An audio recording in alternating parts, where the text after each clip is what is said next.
then the joy of having a child was gonna was gonna reset any type of stress, basically. That the love that you carry for another human being inside you was gonna like make make you happy again, make you so happy, like wow, like you can conquer anything, like bigger than any love and you can get from any man. So you do get that feeling, but the problem is like I was from day one, from the birth, I was just thrown, left alone, and then after the crying and then not being able to sleep and waking up every 4 hours, not having any help, and then being abused during the whole first year of having your very first kid and having kind of like nobody almost to talk to or just like to share with, beside just taking pictures, or but really somebody like you can really share everything with. It's kind of hard. It was like it really kind of makes you feel left off, like wow, this is a moment you thought that I was going to be sharing the whole world, all your friends, everybody you ever know in your life. And so I never thought that when I had my first child I was going to be alone. I mean, that was just terrifying just to go through that. Luckily there was some family member and there were some people around, but overall I just felt like I was kind of alone in my little adventure. And what I had was people that I met across my journey, and the new boyfriend that I may have in the future. And so life went on. I had to deal with it. I was like coping the best way I could, which I didn't really know how to cope. I just kept moving. That's what I remember always doing, is that I piled up years and years of ended trauma, and I kept moving. So I was kind of lucky in a way that I was so strong inside, and so I had so much drive inside that I was able to keep going no matter what, no matter how hard things would get. I was just like, I'm gonna keep going. It's fine. Everything can change anytime, any minute. So I think this is what kept me being able to make new relationship, to kind of make things more happy, to to still enjoy life, and to have hopes, and to make new goals and all this. So I was like, I'm gonna keep going. I'm gonna get all these things I need to do, and then just get excited. And so when you at least have some goals and you get excited, even if you don't have anybody to share with, or at least you're doing it, you're trying. And I think that's all that you can do sometimes. Along the way, the people who are gonna appreciate you are gonna be around, and the people who are sharing the same hobby are gonna be around. So yeah, here I am, 2009. I had spent a year year and a half in Washington, and then Oregon, and then in 2011 I had flown back to I believe the 2012 I flew back to France, and in 2011 I had gone back to Florida for 6 months.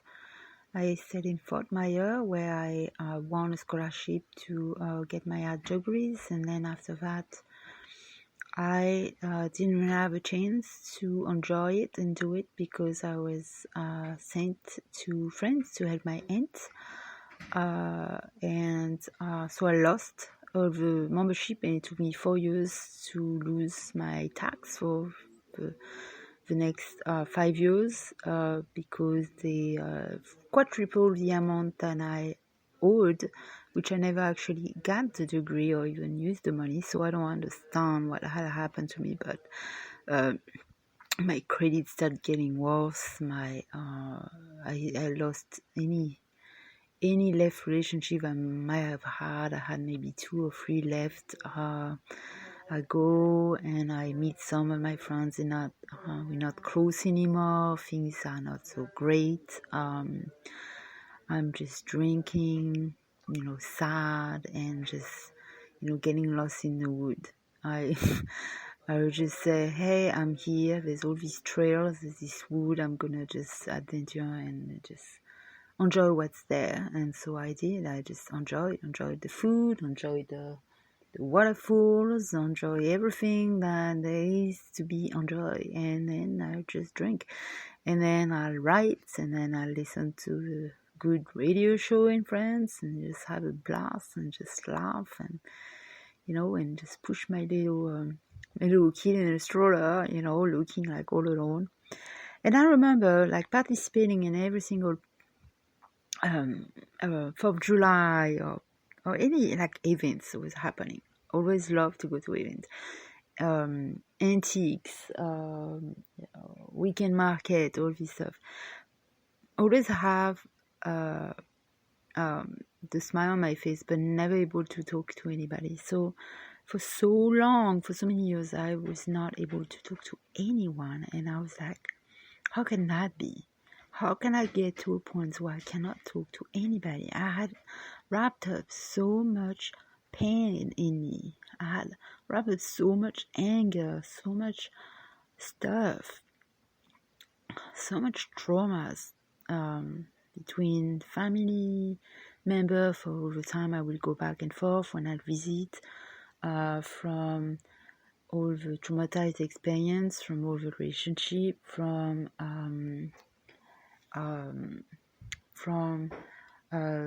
time when I got in serious, dangerous situation, me and my son, from the time when I had trusted some people and it turned out to be a huge predator, from times where I had to deal with 4 or 5 restraining order, times when I had to fear for my life and basically, flew to another country to save myself.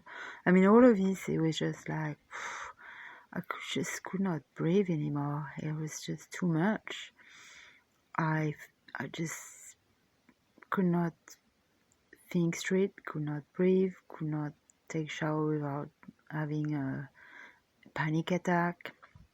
Had nightmares. There's nothing else that could help me but alcohol to sleep or just cigarette to relax. And the more I did, the more stress I got, basically. So every time there were moments of peace and joy, they were taken away for the next hour because the anxiety and panic attack would rise, and I would be the target of all predators. And and that was it. So it wasn't fun. It wasn't fun to have an hour or 2 of fun, maybe a night of fun. A lot of time I regret what happened. I wake up and say, what the hell happened? Like, what happened to me? Like, whoa, what? Like, I just could not believe it. And, other times I did really older men and just kiss random people in the bar. I was just like, I had completely lost any self-esteem, to a point where I didn't know who I was or where I belong, if I was worthy of anything. I was just so ashamed of everything. I was ashamed of being a grown-up adult and having nothing. And I thought that that's what mattered. I thought that, the money in my bank was who I was, and the fact that I was not married, that was meant that I was a failure. The fact that I only had 1 kid was the fact that I was a failure. The fact that I had no more friends left on the planet. I mean, maybe 1 or 2. The fact that could not express myself made me feel like a failure. I mean, a lot of those things made me feel like a failure. So it was really weird. It's just a dark phase, and we go to when you don't know how to get out of it. So it was very, very hard. So I yeah, booze, and then things gets even worse after that. Just always scared of the next thing.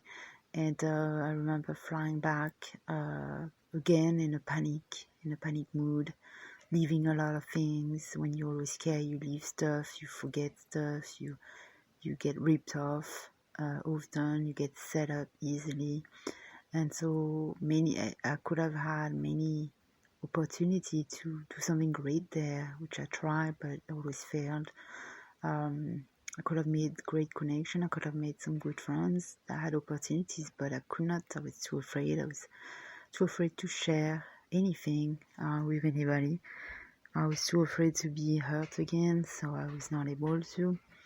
And so, yeah, I flew back. And then, and then I felt even more and more alone along the way. And by the time I flew back, after going back and forth 100 times, dealing with this mountain of undealt traumas, I turned into a complete bizarroid, weird, spacey mute.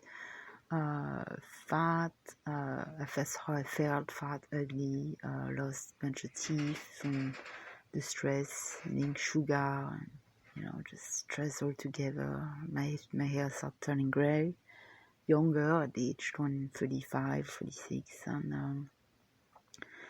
and yeah, I felt so undesirable that the only way to feel desirable was to either work out or either look to 100% desirable for any means. And so when I go and look for dates, that was the only time when I felt desirable. That if a guy wanted me, that meant that I was desirable and I was maybe worthy of living, worthy of being something. And so it was pathetic, and it was sad, and I was basically sexually used all the time. I had no idea. I was. I thought that's what I had to do, to just be accepted and just have some friendship. It was the only way I had some kind of friendship. So, yeah. All right. So I'll continue on this episode, and I'll go from there. Thanks for listening.